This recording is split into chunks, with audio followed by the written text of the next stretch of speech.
In today's video, I'm going to tell you my 3-step process to quitting nicotine that brought me from several failed attempts to finally quitting nicotine and achieving my dream life. It all started with the information. I started consuming as much information as I could get my hands on. I was reading every single day, I was watching videos, I was doing all this stuff. And I just wanted to have as much information as possible about the addiction because I literally went a year and some change without even knowing what nicotine was doing to your body. I'll tell you briefly what I think the key takeaways are. Number one is going to be that when you are consuming nicotine, it's releasing adrenaline and dopamine in your brain. And this basically fries your dopamine receptors and it makes you unable to get dopamine from really anything else besides other super highly dopaminergic instant gratification activities. And this is what made I realized so many months later that because of my nicotine addiction, I wasn't able to get anything done. And then point number two, as far as information goes, is going to be that the withdrawals and the cravings only last like 3 to 7 days. If you're watching this video, you're probably thinking that cravings and withdrawals are going to last forever, but really they're not. They're not going to last forever. They're going to only last like 3 to 7 days. And for me, it was really only 4. It was not that bad at all. And then moving on, step number two is going to be the decision. Most people have made the decision to quit before, but they didn't stick to it and they used the incorrect technique. And I'll explain the actual correct technique that made me quit later in the video. But when you are making the decision to quit, most people will make mistakes. They will say that they're going to wait until they get a new job or they get a new relationship or they find this, that, or the third, anything to tie it to. And what happens is that time elapses, that point moves, and you just move the goalposts. You actually change the time frame. You're never going to be ready to quit nicotine.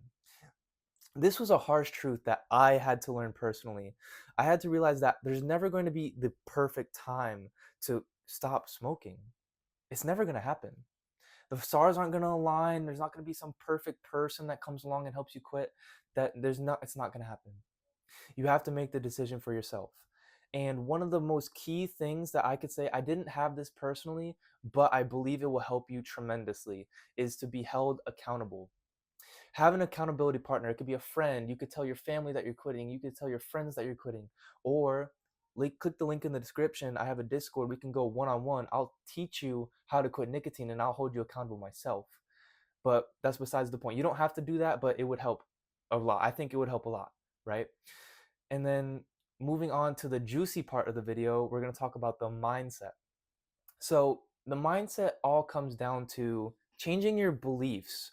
And this is exactly what changed it all for me. It made it so I could actually quit nicotine. I made all those failed attempts actually go to a success, and I was actually able to start living my dreams and actually get things done. And that is the mindset. I switched from a growth, or no, not switch from growth. I switched from a loss mindset to a growth mindset. So what do I mean by that? Essentially, when you are quitting nicotine for the first time, you are most likely thinking that you are losing something, when in all actuality, you are gaining so much back.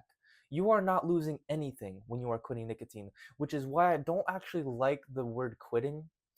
It's just the word that everybody knows. You're really gaining back your freedom, your finances, your health. You're gaining so much back. You're getting your dopamine back, your focus, your everything.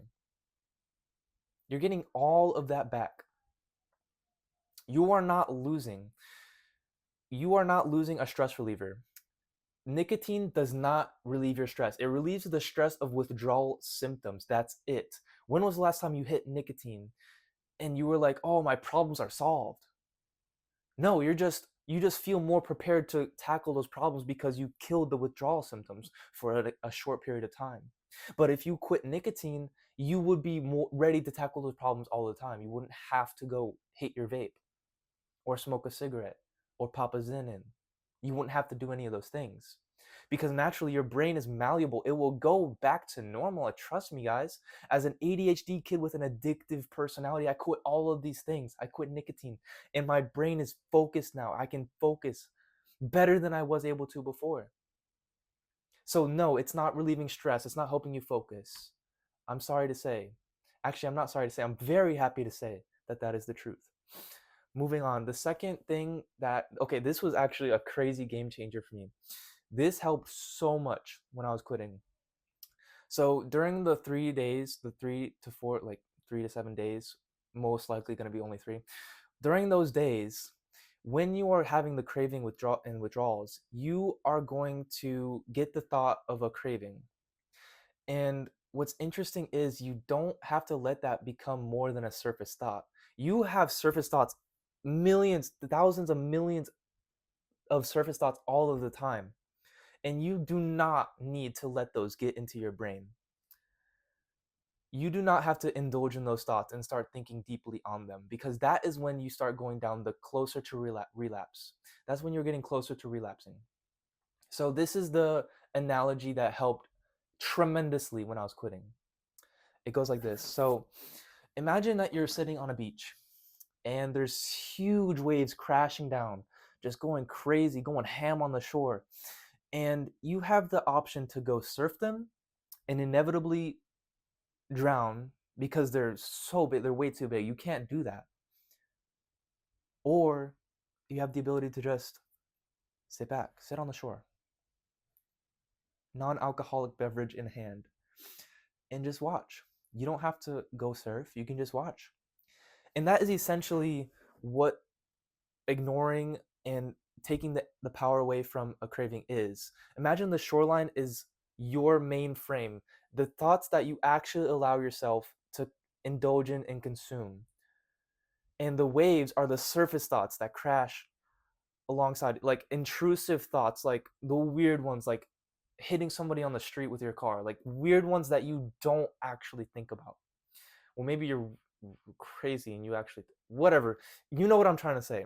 These are things that you do not have to indulge in. You can just watch them come and go, or completely ignore them. Put your chair facing the complex that's sitting on the beach. You don't have to even watch them. That is exactly what I did, and it helped so much. It helped so much. So the last and final point that I have to make about mindset is that it's only as powerful as you make it. Nicotine withdrawal and cravings are very, very mild, very physical mild. Everything else past the 3 day mark is completely mental. You have to get that in your head.